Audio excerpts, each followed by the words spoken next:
So, anxiety is a mental state characterized by negative emotions such as fear and guilt, and the manifestation of physical symptoms such as increased heart rate and muscle tension. Anxiety is also characterized by a feeling of dread of future events as well. The difference between disorder and anxiety in general, because anxiety is a normal emotion that we all face. It's normal to feel anxious before an interview or an exam, but it only becomes an anxiety disorder when it seriously affects the way we live our daily lives. So if it is significantly affecting our relationships and our health, that's when we consider something to be a mental disorder. Unfortunately, anxiety disorders are quite common in Australia. Around 1 in 4 Australians adults will experience an anxiety disorder in their lifetime. It's often a combination of different factors which cause the development of an anxiety disorder. So people who experience anxiety often have a family history of mental health problems. Stressful life events can also trigger symptoms of anxiety. So this could be things like a tragic event such as the death of a loved one, or a job loss, or stressful relationships. Physical health problems can also cause feelings of anxiety. Some research also suggests that certain personality traits are more likely to lead to students developing anxiety as well. So, for example, children who are perfectionists or easily flustered or lack self-esteem sometimes develop anxiety during adulthood as well. It's also important to note that we can't always find the cause of anxiety. To identify what kind of anxiety someone is experiencing, what we use is the DSM-5, which has some criteria regarding the symptoms of these different anxiety disorders. So, for generalized anxiety disorder, one of the symptoms is that they have excessive worry about a number of different events or activities, and the worry is associated with 3 of the following 6 symptoms occurring for most days in 6 months. These symptoms include restlessness or feeling on edge, being easily fatigued, difficulty concentrating or the mind going blank, irritability, muscle tension, and sleep disturbance. So to be characterized as having generalized anxiety disorder, you'd have to experience at least 3 of these within 6 months, for more days than not. Some red flags for social anxiety, so things that teachers can look out for among their students. If the student is very self-conscious in front of others, if they're very afraid that other people will judge them, if they tend to avoid places where they have to meet new people or have to perform in some way in front of people, and if they feel nauseous or sick in these new situations where they have to perform or meet new people. The difference between the two disorders, so generalized anxiety disorder is known as more general, wide-ranging anxiety about different things, so not something in particular. Whereas social anxiety is specifically around fear of social performance activities. So once again, in both these anxiety disorders, if the symptoms significantly interfere with the student's daily life, that's when the symptoms are considered serious and should be investigated further by a qualified counselor or a psychologist.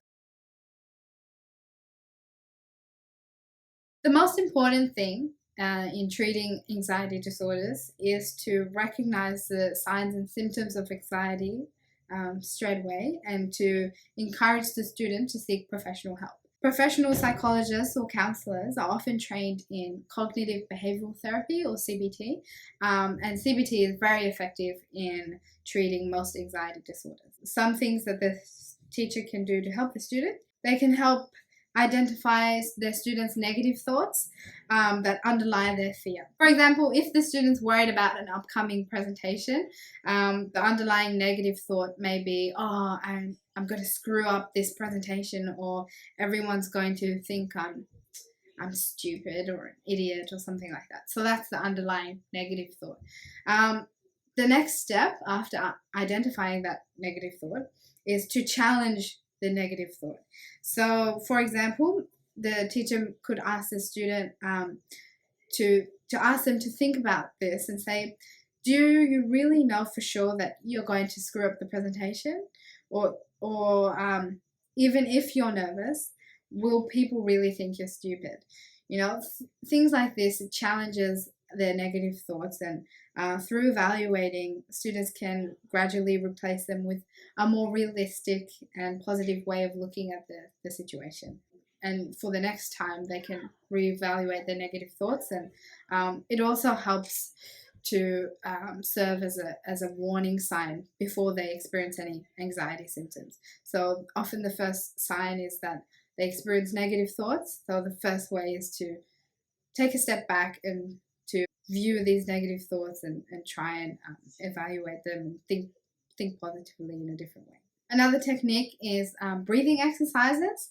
So breathing exercises are very helpful because often at times when we feel anxious, our breathing becomes irregular, and that increases the levels of adrenaline in our bloodstream. So, and decreases the levels of oxygen in the brain, which in turn increases the stress hormones. So slowly inhaling and exhaling can help to regulate levels of oxygen in the brain and can help to calm down individuals who are experiencing anxiety or panic attacks. Finally, avoidance of situations only makes the fear stronger. So you can help the students by slowly facing their fears. So if the student tends to avoid public speaking, doesn't like to put up their hand in class, you can start off small. So best ways to do this is maybe ask the student to practice speaking in front of the mirror with themselves first, then with their family members, to recount a story or to practice a speech with their family, people who they can trust and who they will have less fear of being judged by. And then starting off small can help them to gradually overcome their fears. So overall, if the student is demonstrating noticeable distress, the most important thing is to encourage them to seek professional help. I'm Elizabeth Sofatzis. I teach at MacArthur Girls High School, which is in Parramatta. It's a girls' school.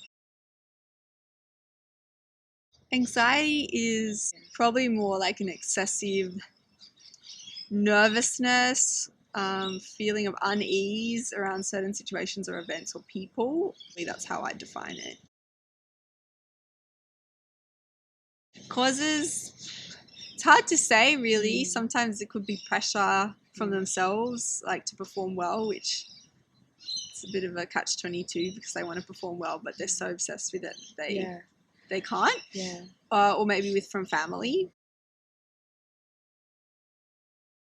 The most common one that I've seen is nervousness before exams. It's hard to pick up because when they're sitting for the exam, you can't really often tell unless they're not writing anything. I often find out maybe about halfway through the year. Sometimes it's when I actually realize that they're suffering from anxiety disorder with exams. Oftentimes they blank out, get so nervous that they forget the answers or they can't write, or it just really impairs what the quality they actually come up with from the effects and from like speaking to them personally, like communication. Sometimes I pull them aside and I say, hey, I noticed that you didn't write much for the exam. Was everything okay? Sometimes they say, oh no, miss, I just blank out in exam conditions, or I don't know what happened that day. I've noticed as they become older, they could get more anxious, especially towards the HSC. Students that previously have performed fine in exams suddenly become really stressed about the HSC exams. Also, funnily enough, students that tend to perform better in exams, the brightest students sometimes exhibit it more because, especially like the ones in the top classes, there are a few that sort of struggle with that. I mean, I'd always refer the students to the counsellor, even though most of the time they don't want to talk to the counsellor, and sometimes they'll get referred on to the psychologist or psychiatrist. Like if it's just something that comes and goes and it's not long lasting, it's probably just general anxiousness. But if it's like prolonged and it's really affecting their life and their health, well then that's serious. So you have to do something about it. Yeah. It affects their learning quite a bit. I've had a few students in my classes, they often don't, because they don't perform well in exams, their marks become quite low. Well, these are the students that have anxiety in exams. So their marks become poor and then they feel bad about themselves because they're not performing well. So then it just affects their overall enthusiasm for the subject. It usually goes down and they tend to become a little bit apathetic sometimes. Yeah. For students that have social anxiety, that can be hard. So participating in group work, especially if it's an assignment that requires group work, that's really quite difficult. Some of these kids may have been bullied, so you don't want to put them in a group where the bullies are, but sometimes it's hard to know who are the bullies. I try and let them participate with their friends if they have any. So it's hard, I might speak to them one-on-one about how they're going with their work, so not to put the pressure on, like if they haven't done the homework, not to embarrass them in front of the other kids. Sometimes with exams they can get special provisions, like they can, especially for the HSC, they can get time out and things like that. Sometimes setting goals is quite good as well, like if you have small achievable goals. For kids with depression, they can never see the positive things in their work. Like a lot of them are perfectionists and their work is already very good. So it's just about encouraging them that their work is actually fine. And just giving them like small steps to improve. Practice tests, breathing exercises as well can sometimes help relieve the tension. Just before they go in, they can do some deep breathing and being well prepared. Play to their strengths. They may not be good at English, at writing, but they may be good at art or something. So try and give them every now and again to give them some work which actually shows off their strengths. That's always a good thing, and to praise them for whatever they've done well. I try and do that. It depends on the requirements. If it's an assessment task, sometimes they need to speak in front of everyone. Like I can't make allowances for them if they don't have documented evidence that they need a smaller audience. But if it's just for a smaller class task, sometimes I'll just get them to perform it to a few people, so it's a little bit less intimidating for them. For group work, you could give them like a task in the group where they actually feel valued, something like that. Hi, I'm Lourdes. I'm the principal at Montgrove College in Orchard Hills. You can see quite a rise in anxiety, especially in girls today. So Montgrove College is all girls from Year 3 upwards. And I've been in teaching for about 13 years now. And in that time, you can see a real rise in anxiety. And as teachers, have had lots of conversations with other teachers, and they've noticed the same thing. So we've tried to address these issues at particular year levels. So we find we have to start with things like use of social media, starting from year 4 onwards, and that continues right up until high school. And of course, in the upper high school years, you have the added complication of the HSC. We also try to address specific anxiety that is triggered by the pressures of the external exam at the end of year 12 and the pressures that brings on the students. But even before then, you have a lot of pressure already on the students because of there's so many factors. One is, I'd say, their family, the strained family relations that many young people experience nowadays. Then you have something that's very easy, I think, for people to talk about because it's so much in the media. The social pressures of having to look good all the time, feeling like they're being judged all the time. They're all factors that teenagers have to cope with, and many of them don't cope with it very well.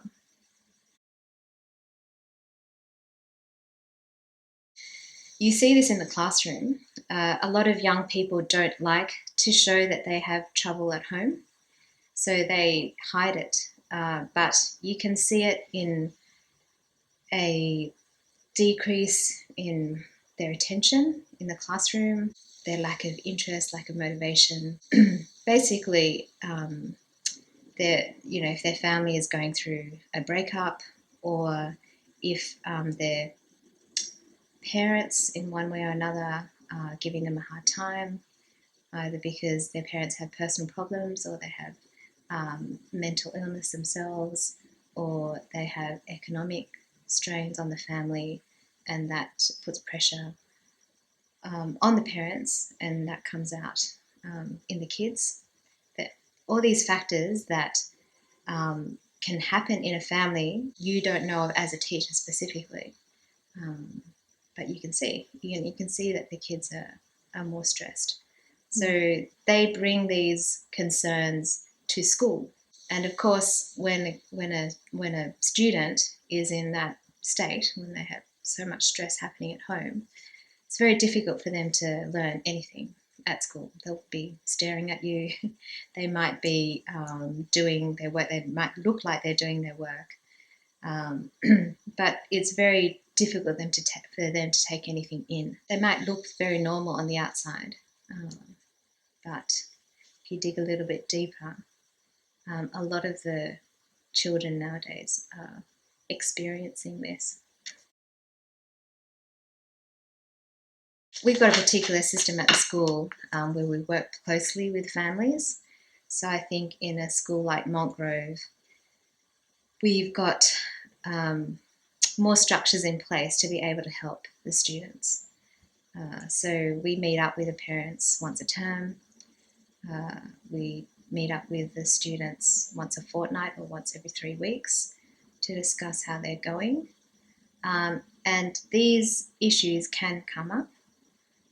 Sometimes even then they don't talk about it because they get embarrassed. But generally, we can address these issues hopefully in an effective way because we have communication both with the student and with the family. And we have teachers who are called tutors, so they act like mentors to the students, and they meet individually with the students to discuss their academics as well as their character development. I teach maths. Girls do tend to be perfectionists, and when they can't get a problem in mathematics, they tend to give up quite easily. Instead of seeing it as a challenge, they tend to see it as, I can't do this. So particularly in maths, I think you need to give girls a lot of encouragement.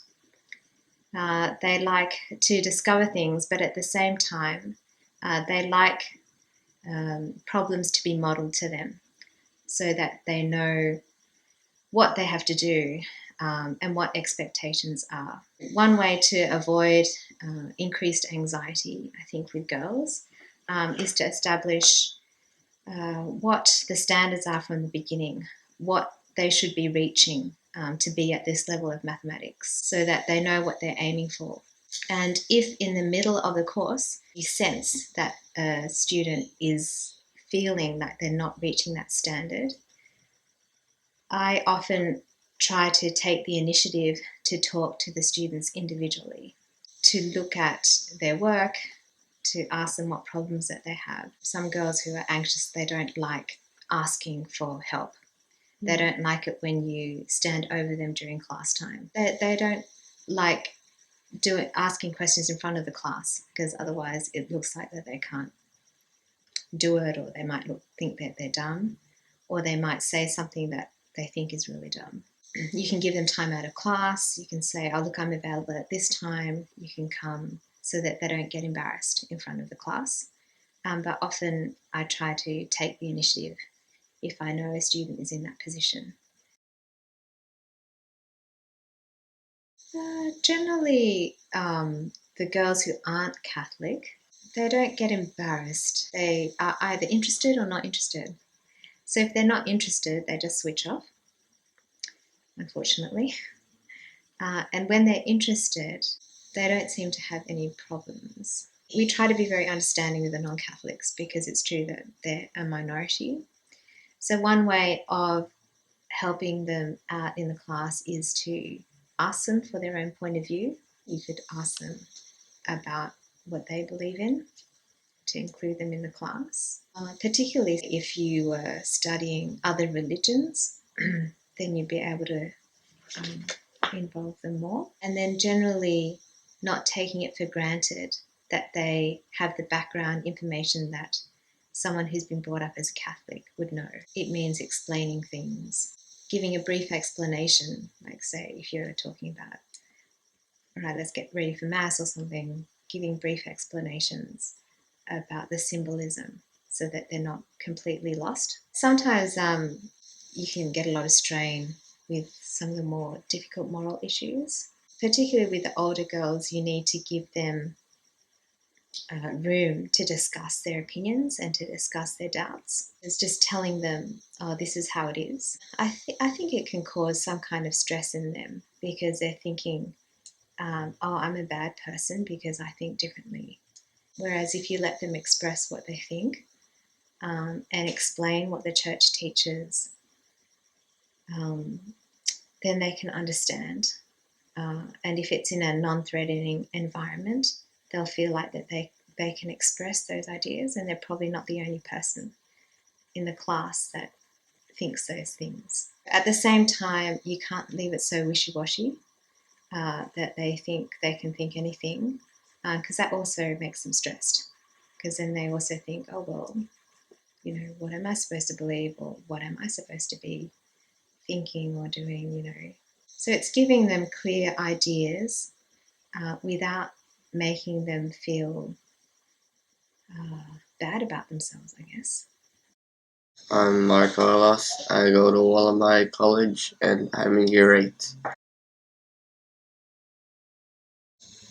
Yeah, when like, for example, I don't understand something like religion or history or something, or sometimes science, and get too anxious to ask the teacher about it, to ask for the answer. Yeah. Oh, some of my classmates are not Catholic, so maybe they during religion class they don't really want to sit through that because they don't really have to, even though they're in a Catholic school. Yeah, when he gives us homework when we have like an assessment or exam soon, kind of stresses me out.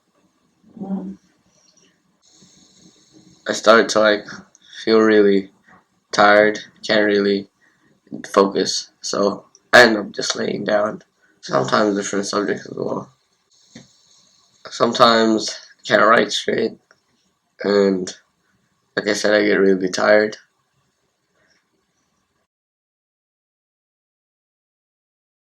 Explain it better, check if the whole class understands, and if they don't, just explain it better, see if you can find another way so they'd understand, put it like an analogy, I guess.